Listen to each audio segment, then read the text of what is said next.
Termina un año político más. Casi 2 años de la gestión sedillista que han transcurrido entre sacudimientos, asombros, sorpresas, incertidumbres. Cada año el clima previo al informe de gobierno es el mismo. Son días de reflexión, de señalamientos de ausencias, de incapacidades, de logros. A nadie extraña, cada año se repite. Algunos analistas señalan lo que no cambia, lo que se repite, lo que no se mueve. Otros vislumbran matices, un nuevo estilo de gobernar.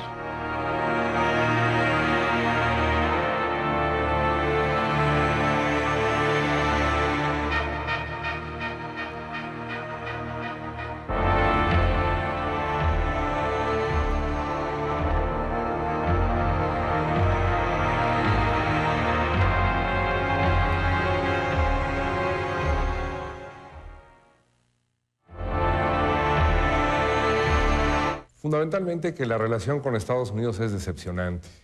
La ley Helms-Burton, el TLC, que es el cemento, los tomates, las escobas y las bardas en San Diego.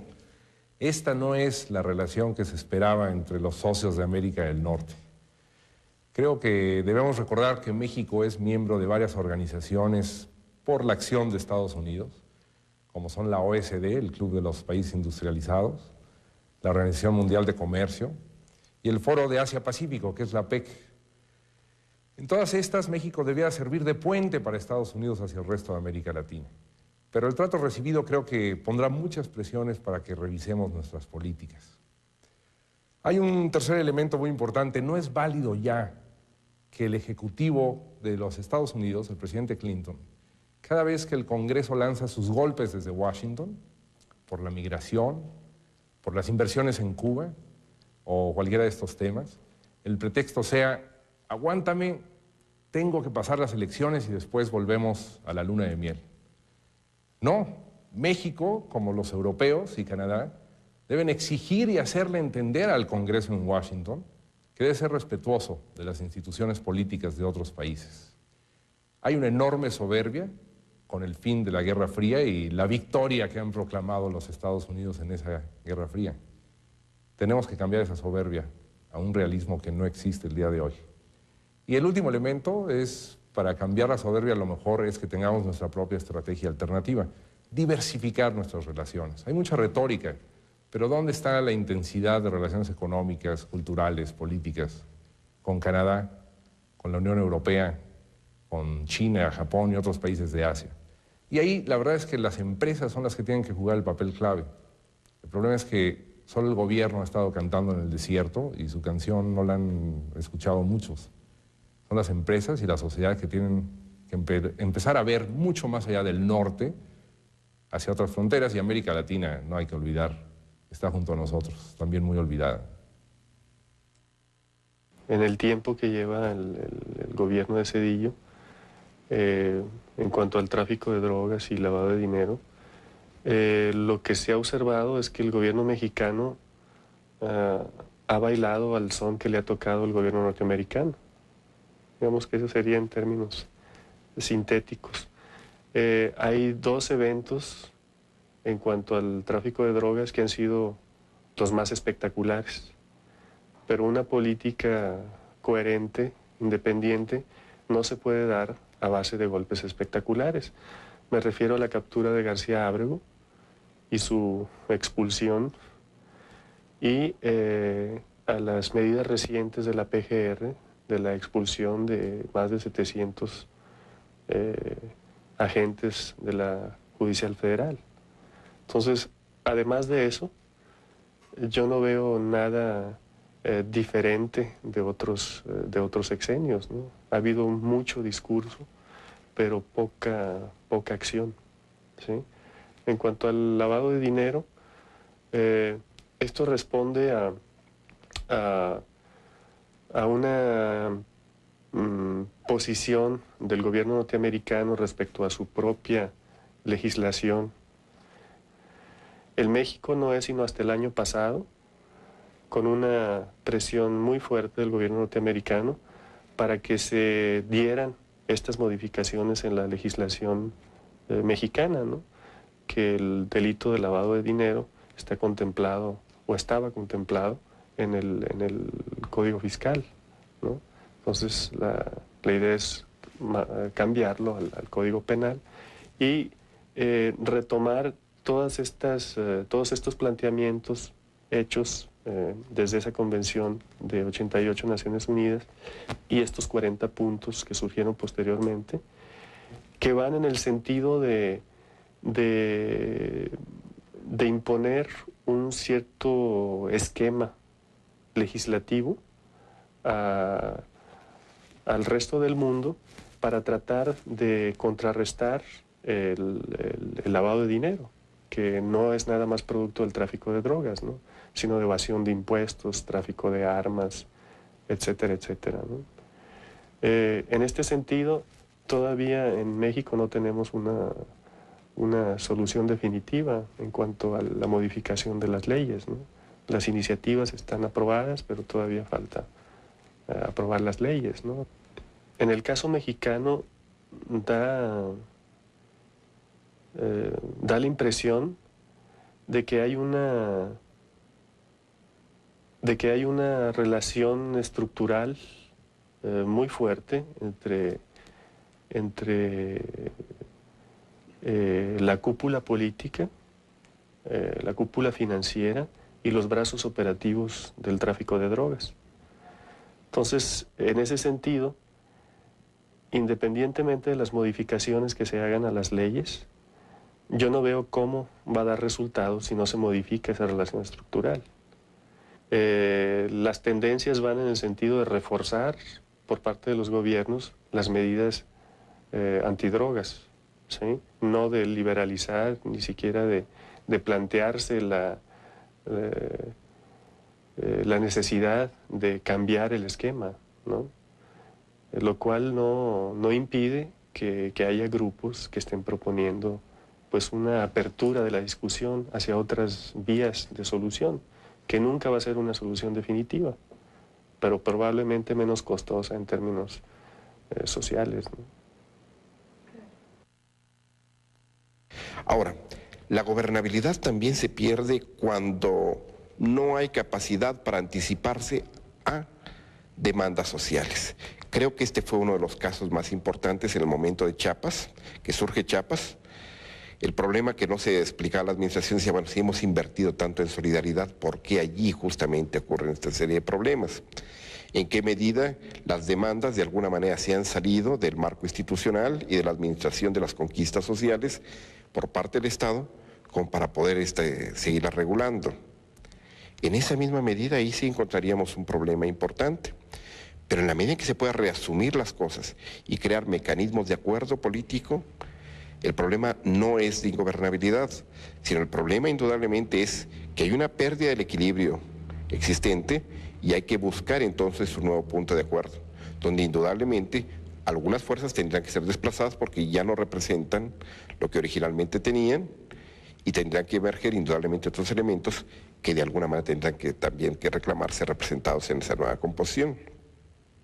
A lo largo de 2 años encontramos un nuevo estilo de gobernar. Un nuevo estilo de gobernar que de alguna manera se comienza a tratar de redefinir reglas no escritas, pero vigentes, de un sistema político. Y entonces lo que comenzamos nosotros a contemplar es que la política se ha vuelto mucho más compleja y que entonces el presidente de la República ya sea uno de los actores importantes, muy importantes dentro de la escena política, pero ya no es el único que comienza a jugar. Por lo tanto, entonces la política ya no tiene un solo indicador o un solo factor.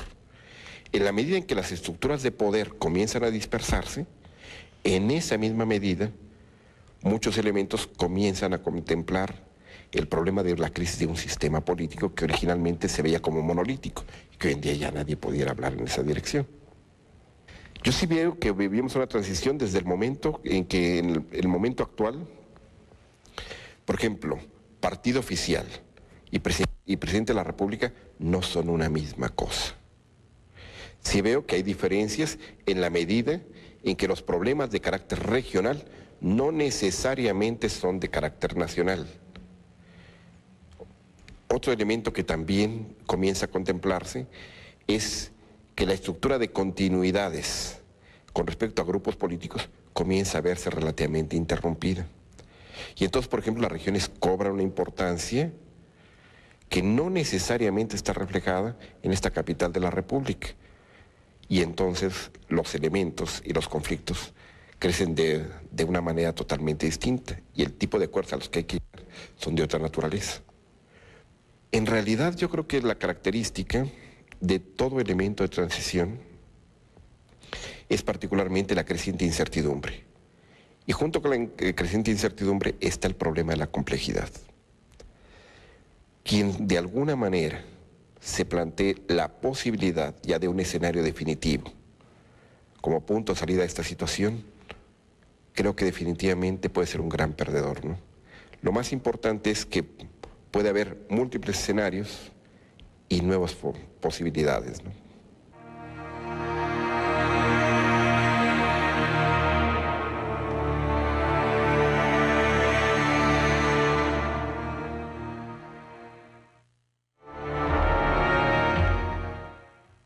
Poner el informe en un contexto doble. Por un lado, dentro del bienio que abarca la administración del presidente Zedillo, y por el otro, en una perspectiva de mayor plazo que nos dé una visión del modelo de desarrollo neoliberal que ha venido funcionando en los últimos 12 o 13 años en el país. Desde ese punto de vista, entonces tenemos que entrar a una verdadera zona de desastre, desde el punto de vista social o de lo que ha sucedido socialmente en el país. El modelo de desarrollo tiene dos características básicas. Una, su ineficiencia económica, y dos, su gran injusticia en la distribución de la riqueza. Los subsidios en este país han ido decreciendo arbitrariamente muchas veces por una conciencia de carácter ideológico, por una actitud de carácter ideológico frente a los subsidios que se han manifestado como mal per se. La crisis nunca se ha llevado nada. Quien se llevó el bienestar de los mexicanos fue una mala administración de nuestra política y de nuestra economía. Esto, los errores y las enormes irresponsabilidades, y sobre todo la impunidad con que se ha trabajado desde el gobierno y desde las élites dirigentes, nos han causado un enorme mal. ¿Dónde se ven esas faltas? Se ven en educación, por ejemplo. ¿Qué tenemos en educación? En educación tenemos deficiencia de oferta, una oferta que no ha podido crecer ni siquiera para hacerle frente a las nuevas requerimientos, menos para sacar el rezago. Pero en cuanto a salud, la cuestión también se nos presenta dramática. El IMSS y el ISSSTE tienen sus ingresos atados al salario, pero los ingresos del salario han sido cada vez menores. Por lo tanto, los ingresos de las dos instituciones han sido menores año con año. Eso ha redituado en todos los desperfectos que ahora tienen. La seguridad pública ha sido ya el principal reclamo de dos campañas políticas. La que se inició en 87 y la última de 94. Fue el tema número uno que la gente hacía en los reclamos y en las peticiones a los candidatos. Y hubo ofrecimientos en ambos gobiernos, el pasado y este, de ser una de sus principales preocupaciones. Sin embargo, los recursos no han sido canalizados en el monto que debería de haber sido, tampoco la atención y menos la misma administración. La zona de la administración de la justicia en México es verdaderamente un gran caos. Contrario a la sensación de que no hay que echar las campanas a vuelo, me parece que si hay que echarlas a vuelo, solamente es por la resistencia que el país ha tenido a pesar de estos quiebres como son las guerrillas y la inseguridad, porque sí ha resistido las instituciones mexicanas a todos estos quiebres de carácter económico y administrativo que hemos tenido. Ese sí sería una forma de congratularnos a nosotros mismos, pero por lograr un crecimiento de 7.2% en un trimestre es verdaderamente una casi alegoría, ¿no? Si no es que un insulto, ¿no? Tenemos el caso inédito de un presidente que no había tenido experiencia política previa, que conoce la política a través de la experiencia brutal de su campaña a la presidencia de la República después del asesinato de Luis Donaldo Colosio. Y entonces formulaciones como la de la sana distancia con el PRI, me parece que provienen de una idea todavía ingenua de que es posible lograr una serie de cambios por decreto. Es decir, yo creo que la presidencia de la República, per se, independientemente de quién la ocupe, todavía es una institución muy fuerte. El presidente de la República todavía tiene un importante poder de convocatoria. Hay una debilidad muy importante en un aspecto clave del ejercicio del poder, y es que no ha definido de manera clara y exitosa, sobre todo, las alianzas políticas que tiene que realizar. Es decir, el presidente de la República es fuerte en la medida en que pueda concitar a otras fuerzas de la sociedad para llevar a cabo cierto proyecto. La situación política mexicana está cambiando momento a momento, minuto a minuto. Entonces tenemos una situación muy delicada en donde por una parte se está acotando el poder presidencial, y esto es importante. Por la otra, no se fortalece todavía en la medida de lo necesario los poderes que van a equilibrar esa presidencia. Es decir, sí necesitamos no tener a un rey presidente, esto es cierto, pero necesitamos tener un poder legislativo fuerte.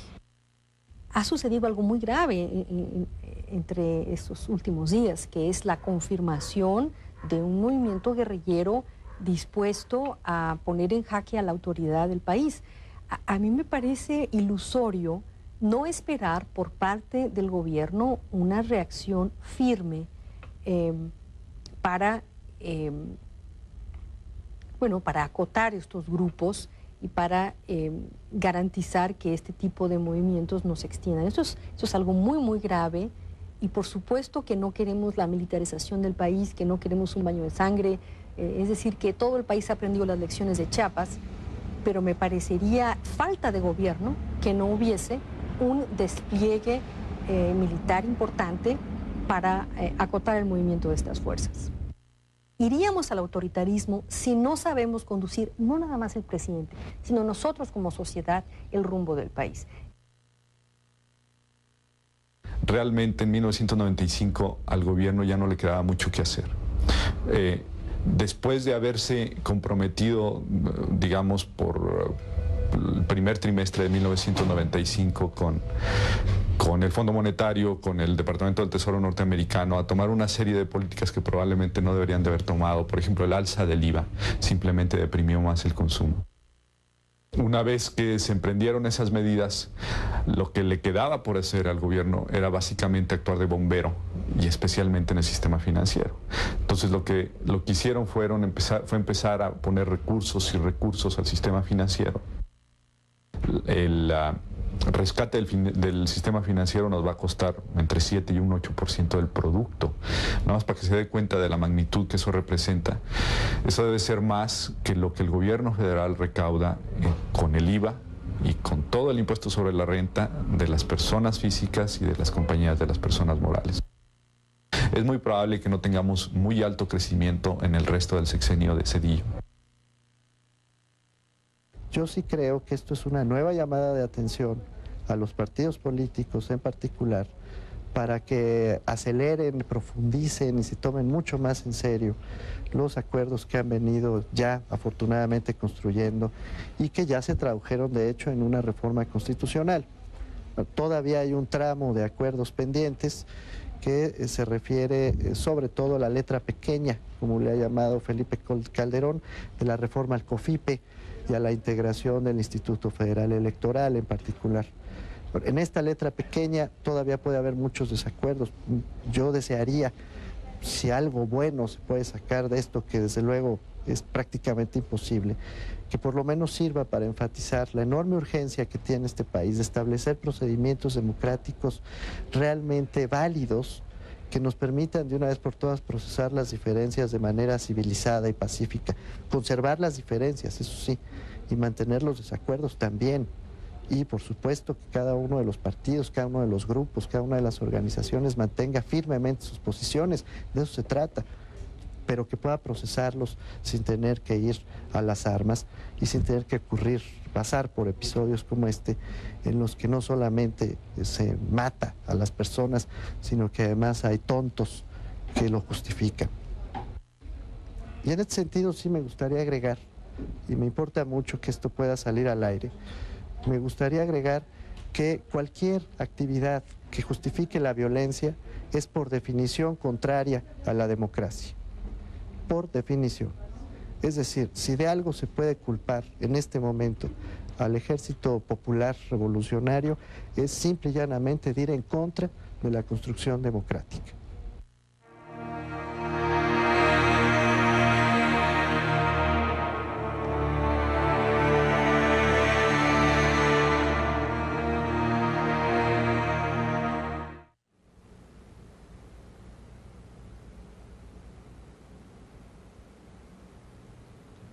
El presidente se dispone ahora a recibir los honores correspondientes a su investidura.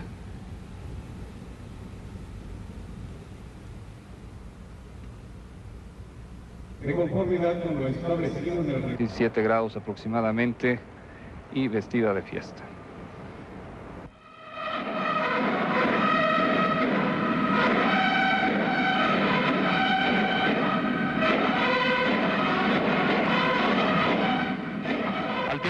De guerra vuelve a rendir.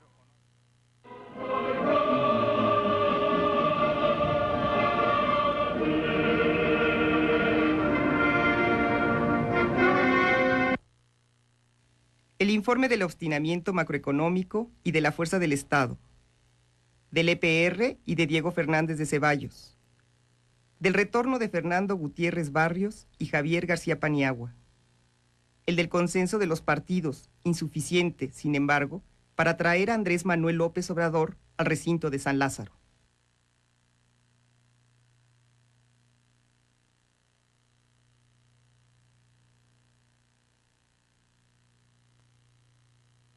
El presidente dijo que la lucha por el poder se dirime en el juego democrático en México. Eso no es cierto. La lucha por el poder en México no se dirime en el juego democrático. Él fue elegido por dedazo y él tiene que saberlo. Entonces no puede descalificar a un grupo armado con una mentira. El presidente dijo una mentira que todos los mexicanos sabemos. En México no se dirime la lucha por el poder en el juego democrático. Ojalá y se dirimiera la lucha por el poder en el juego democrático, porque entonces sí estaría plenamente injustificado el levantamiento armado de los zapatistas y estaría plenamente injustificada la acción del Ejército Popular Revolucionario. Pero si el presidente responde a esos actos con una mentira, pues entonces ¿qué confianza tenemos en la población de que las soluciones que va a aplicar son las soluciones democráticas adecuadas? Tiene la palabra el ciudadano Ernesto Zedillo Ponce de León, presidente constitucional de los Estados Unidos mexicanos. Ernesto Zedillo inició el informe mucho antes de las 11 de la mañana del domingo 1 de septiembre. El informe empezó en la televisión y en las páginas de los diarios. Todo lo dicho, dicho estaba ya, lo burdo y lo fino. Del tosco, daremos al EPR trato criminal, al sutil discernimiento del EZLN tiene base social, el EPR no. Al igual que el año pasado, el presidente explicó que circunscribiría el mensaje a los 3 temas que más interesan a la sociedad: economía, justicia y democracia. Fue un presidente tenso quien reprodujo el discurso de cómo se remontaron los indicadores y se evitó la caída masiva de empresas. Un presidente que esta vez habló en primera persona del singular e insistió que el país había superado los días de emergencia. Con toda confianza, hoy puedo afirmar que gracias al esfuerzo de todos los mexicanos, el país superó la etapa de emergencia económica y ha iniciado claramente la recuperación. Zedillo, rozando el triunfalismo que ya se advertía en los porristas acarreados que reaparecieron en las calles adyacentes, intercalados entre miles de policías, el verdadero sello del informe de 1996. El momento en el que el presidente hace su arribo a Palacio Legislativo.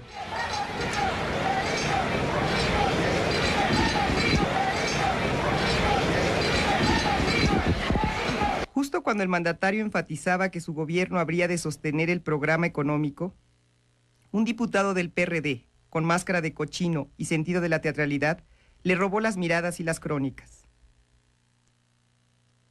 Fue un extraño cuarteto el que decidió frenar el sketch. Al unísono, Santiago Oñate, Felipe Calderón, Diego Fernández y Cecilia Soto ejecutaron la única interpelación de la tarde. Después vino un zafarrancho que no pasó a mayores, pero que marcó este informe para siempre. Donaron la sala. Que no puedo consentir que se permita un cerdo cerca de 50,000 de ellos en el Congreso, en esta zona, agraviando a la República. De la organización Pro Derechos Humanos. Lejos de San Lázaro, otras voces decidieron también expresar su desacuerdo con la conducción política del país. Ante este llamamiento de convergencia nacional, mexicanas y mexicanos, vamos por el rescate de la nación y nuestra dignidad. Seguramente que quienes estamos hoy aquí, que los medios de comunicación y que millones de hombres y de mujeres coinciden también en que esos agravios se centran, por ejemplo, en una gran indignación frente a la corrupción que ha prevalecido en el régimen y el sistema político mexicano. Que hay grupos radicales que pertenecen al FAC-MLN que están detrás del Ejército Popular Revolucionario, EPR.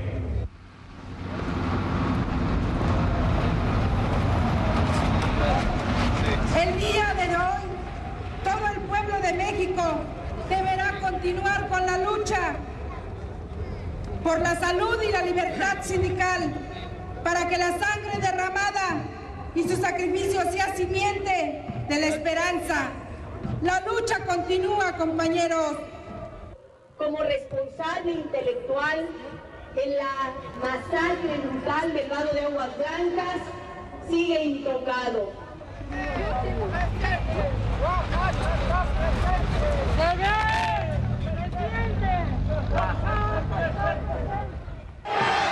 ¡Viva el Ejército Zapatista de Liberación Nacional!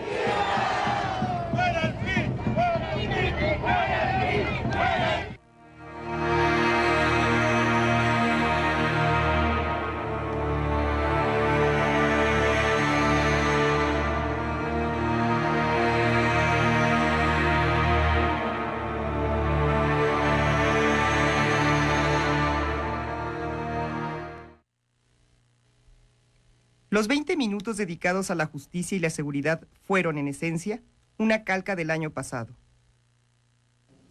La sociedad tiene toda la razón al indignarse ante la aplicación laxa de la ley. Tiene razón al desconfiar de leyes que, en vez de castigar a los delincuentes, solapan su impunidad y alientan su reincidencia. De leyes que, en vez de desagraviar a las víctimas, frustran su derecho y las dejan indefensas.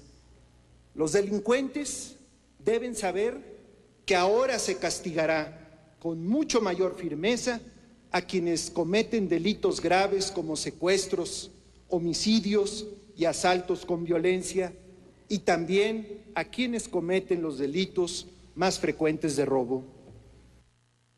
Luego vino el EPR, jamás citado por sus siglas, y las expresiones para las 8 columnas, culminadas con la frase del segundo informe que motivó la única ovación larga, calurosa, convencida. Por eso, frente a la violencia, No puede haber posturas ambiguas. Sociedad y gobierno estamos unidos en el más firme repudio a toda forma de violencia. Quienes recurren a la violencia y el terrorismo buscan provocar represión a terceros inocentes que según ellos les proporcione bases sociales para reducir su aislamiento y para justificar más violencia. El gobierno de la República no caerá en esa provocación.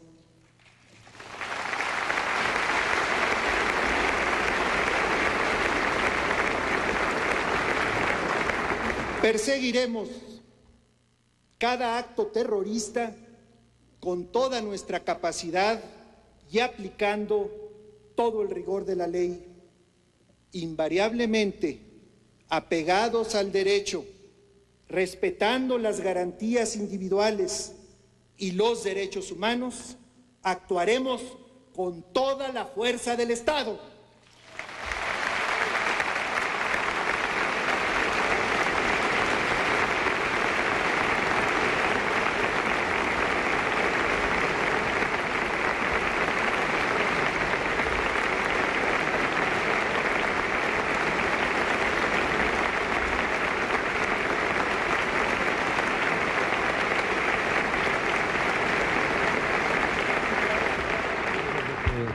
Bueno, yo creo que todos estos son resultados de grupos inconformes. Parece ser que está detectado que no son grupos auténticamente surgidos de las bases sociales más necesitadas, pero ciertamente el caldo de cultivo es propicio porque el país todavía atraviesa por momentos muy difíciles. Yo creo que ahí es en donde tenemos que ser muy cuidadosos todos, medios de comunicación, empresarios, sociedad en general, partidos de oposición, partidos en el poder, todo el mundo tiene que ser muy cuidadoso de manejar toda nuestra información pues con más capacidad de análisis que la que pueda surgir simplemente de una llamarada, ¿verdad? Y yo lo vi, creo que ya está más claro ni el agua, ¿no? El mensaje del presidente a mí me gustó muchísimo, ya definió posiciones, posturas y hay que ponernos a trabajar. Es un mensaje que tiene un alto contenido de las personas que quieran realmente a México, que ya se dejen de tanta grillería y que se pongan a trabajar. A mí me gustó mucho, muy sencillo, muy específico. Ya están las bases muy, muy sentadas para que todos nos pongamos a trabajar sin grillas, ¿no? Unidos, ¿no? Que de todos modos el país se llama Estados Unidos Mexicanos, ¿no? Monseñor, para Canal 40 una opinión rapidísima. ¿Cómo sintió? Para nadie y menos. ¿Por qué, señor? ¿Por qué no quiere hacer comentarios? No voy a hacer comentarios. Ya los regañaron. No. Es delicado. Todavía no tengo. ¿Autorización? No, todavía no tengo quien me regañe.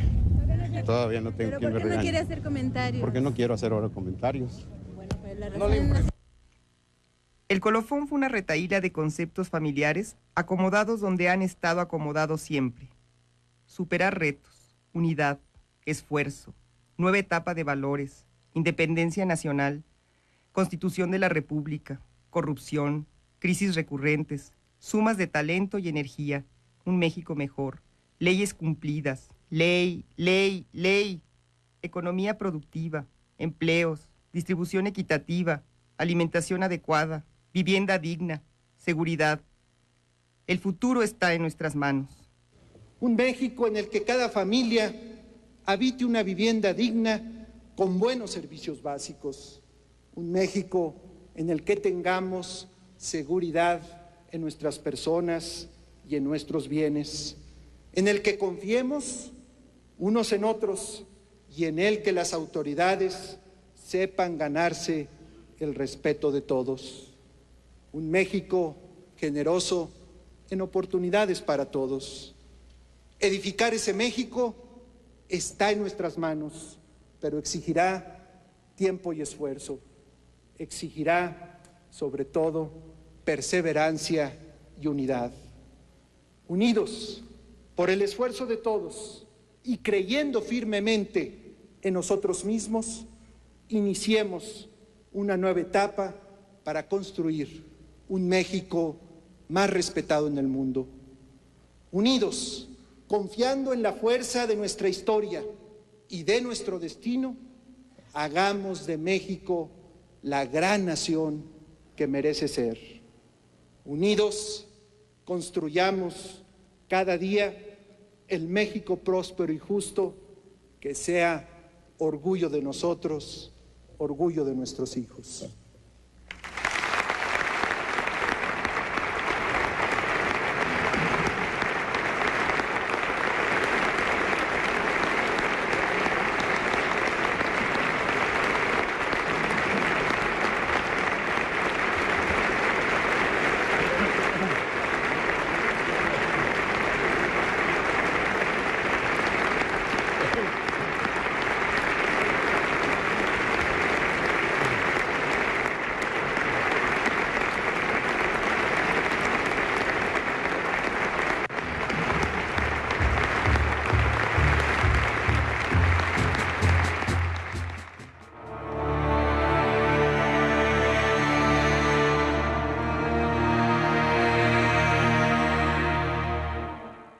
¿Considera usted que el informe presidencial fue un reflejo de la situación del país en el último año?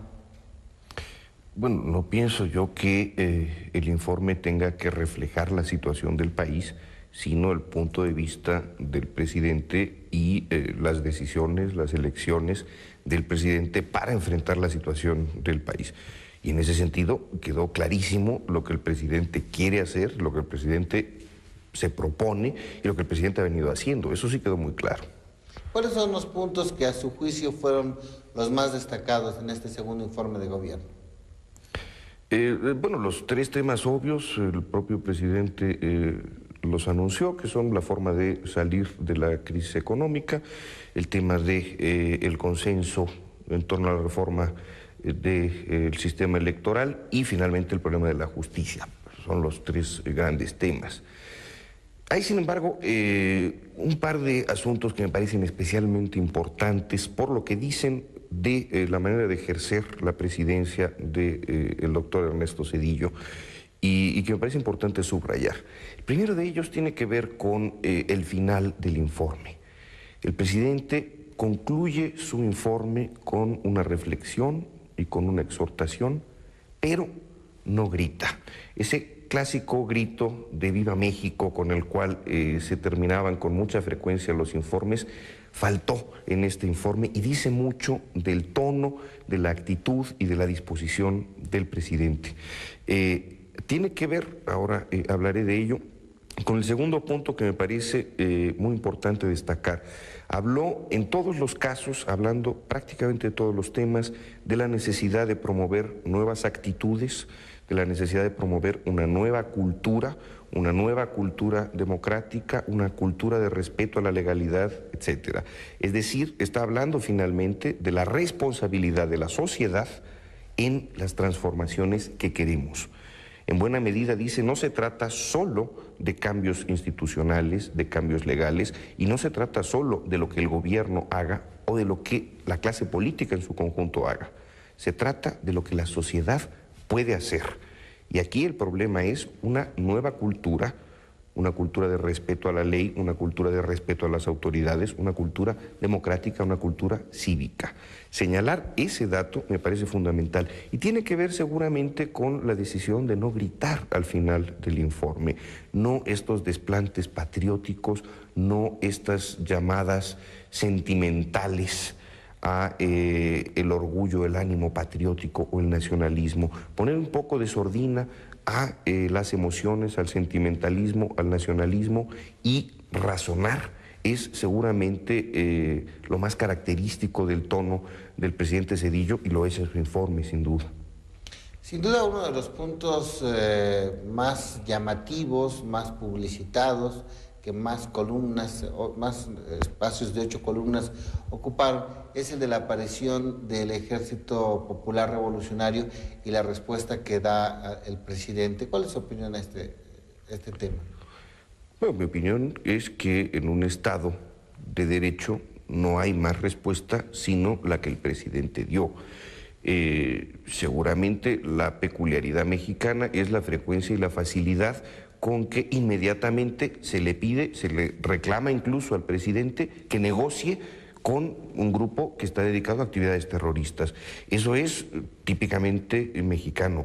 En otros países, en España, en Inglaterra, en Italia, Alemania, en otros países que han tenido problemas semejantes, a nadie se le ocurre pedirle al gobierno de entrada que negocie o que encuentre una salida mediante el diálogo con un grupo que está dedicado al terrorismo. En ese sentido, la respuesta del presidente es una respuesta civilizada.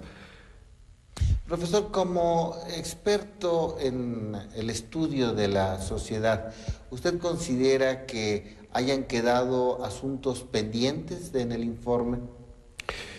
Yo creo que no, es difícil hacer esta valoración porque el presidente tiene un estilo de rendir su informe que consiste en entregar la masa de las cuestiones por escrito y referirse únicamente a 2 o 3 temas que considera fundamentales.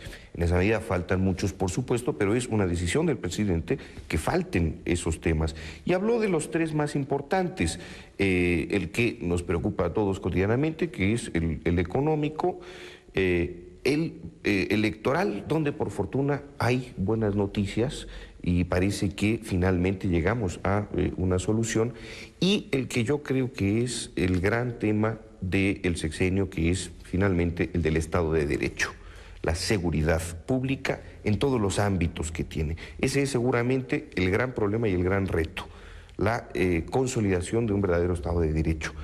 Yo creo entonces que se refirió a los temas importantes y que le dio todo el peso que tiene al mayor tema, a la mayor preocupación de su gobierno, que es el Estado de Derecho y la Procuración de Justicia.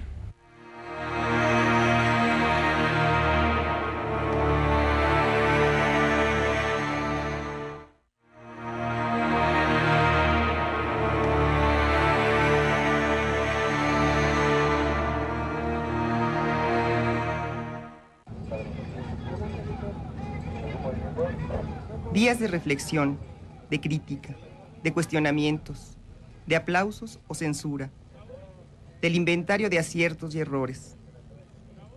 En 2 años, diluvio de acontecimientos, de acciones, de promesas, juicios, sentencias, frustraciones, oposiciones, derrotas, miedos, resistencias y cambios.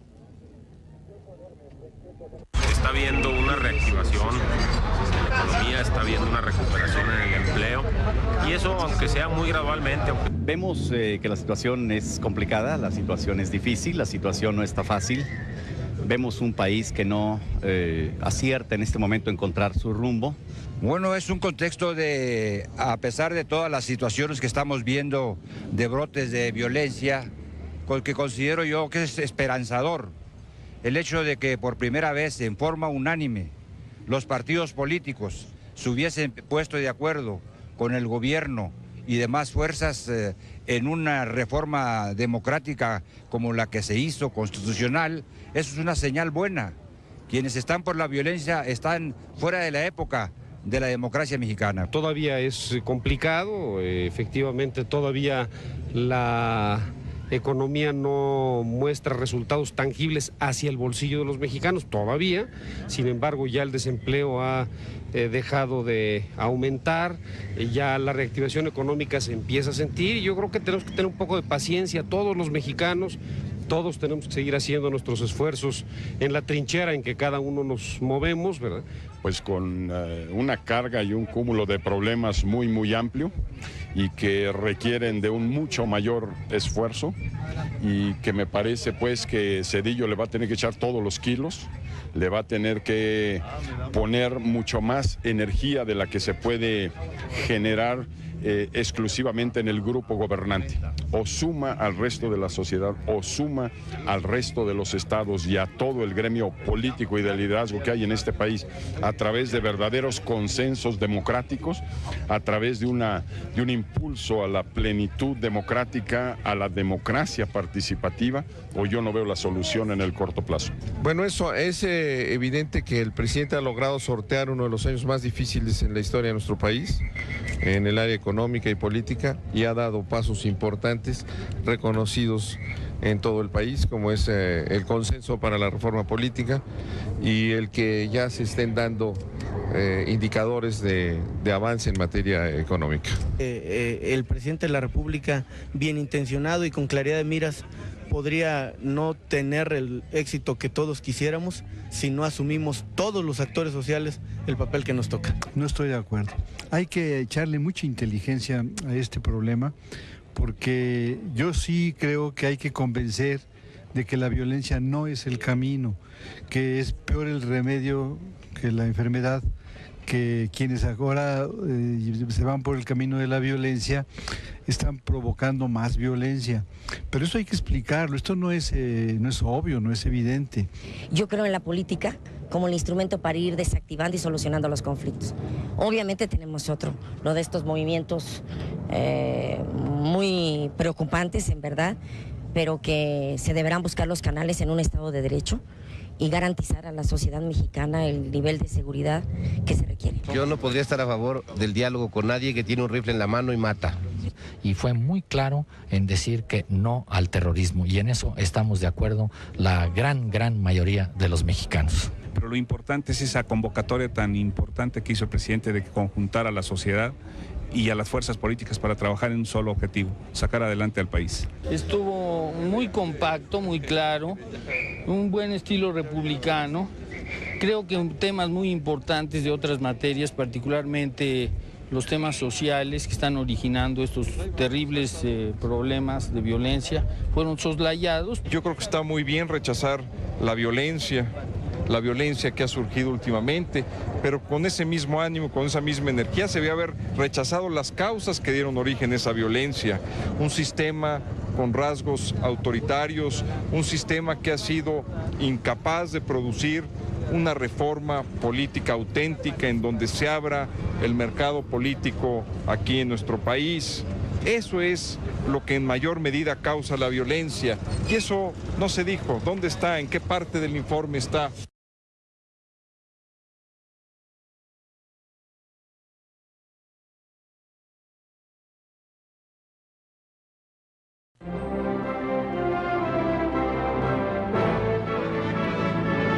Ha sido una presentación de CNI.